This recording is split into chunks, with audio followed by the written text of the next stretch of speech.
आज जो रेसिपीटी बनवाई जाऊँगी ना तो आपण आगु आपको केवे खाई ना तो केवे शुणी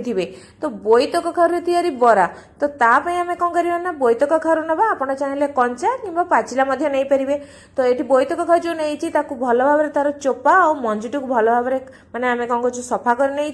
एवं गोटे जो पतला वाला ग्रेटर नहीं से ग्रेटर साहाଯ୍य भल भाव में कोरी नवा पतला वाला नेले सुविधा कौन बरा बनवाई भल सुविधा होता है तो आपण मैंने देखिपे ये जो ग्रेटर रे आमे कौन करछु ना माने जेतिकी दरकार हमर परिमाण हिसाब रे आमे ताकू भलो भाबरे कोरि नेचु तो नेक्स्ट प्रोसेस रे आमे कौन करबा ना सेथिरे किछि कंचा लंका पकेबे कंचा लंकाटा पकेले बहुत बढ़िया टेस्ट आसी थाए आउ किछि कटा हेदिवा धनिया पत्र आउ फाळे पियाज कोठी कौन करछु ना पूरा चुन चुन करी काटिकी नेइथलु ताकू मध्ये पकेई देइछु आउ अल्प टिके जीरा आउ एथिरे देइ देबा आमे कोन कुरकुरा आसिया पई 1.5 चम्मच चावल गुंड ता सहित 3 चम्मच इठी आमे बेसन नौचु माने भाग मापटा होची कोन 1.5 चम्मच चावल गुंडरे 3 चम्मच बेसन तापरे स्वाद अनुसार ताकू लूण को पकई दबा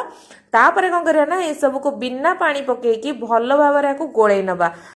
कहीं ना कखार रे किछि पानी अंश थाए तो देखि पारुथिबे एठी हमर चकटाटी केते बढ़िया भाव में चकटी हे गलानी जदि आपण चकटाटे माने पानिया हे जाउची बा पानिया पानिया लागुची तो आपण चाहिले आपणकर हिसाब रे आउ टिके चावल गुंड किबा बेसन मध्ये आपण देई परिबे एबे देखु पारुथिबे एटा केते बढ़िया भाव में बरा भाव में शेप नहीं जाउची ता माने ए चकटाटी हमर हे जाईची एबे तावा गरम करिकि सेतरे 2 चम्मच हम रिफाइन तेल को दे देकी भलो भाव में कोन करिया ना तेल को गरम करनबा आ आपण देखि पारुथिबे मु एठी कौन कर बरा सेप रही एटी कौन कर बरा भाया करी माने जमी आम कदली आलूर बरा तैयारी हुए से भाया आम पतला करके छोट छोट साइज करके टिकी साइज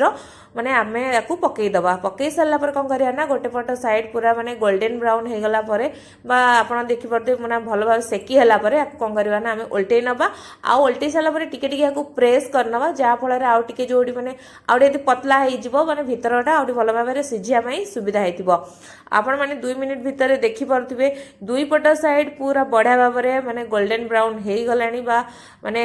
भल भाव में सेकी हो गलानी आपण माने देखि पारुथिबे तो एबे आकु कोन करबा ना ए स्टेज रे भल भाव में ए जो तेल रु आमे कोन करबा ना गोटे गोटे करके सब तक एमती आमे काढी नबा आउ ए परि भाव में मु बाकी तक जहाँ भी थिला बरा को मध्य मु छाणी नै छी एबे आपण को गोटे मु छिंडे की देखुची देखि पारुथिबे केते बढ़िया भाव में हमर ए जो कखारु बोईत कखारु रे हमर बराटी तैयारी हेची खाया पई जेतिकी बढ़िया लागिवो पखाळा सहित माने बनिया पई मध्ये सेतिकी सहज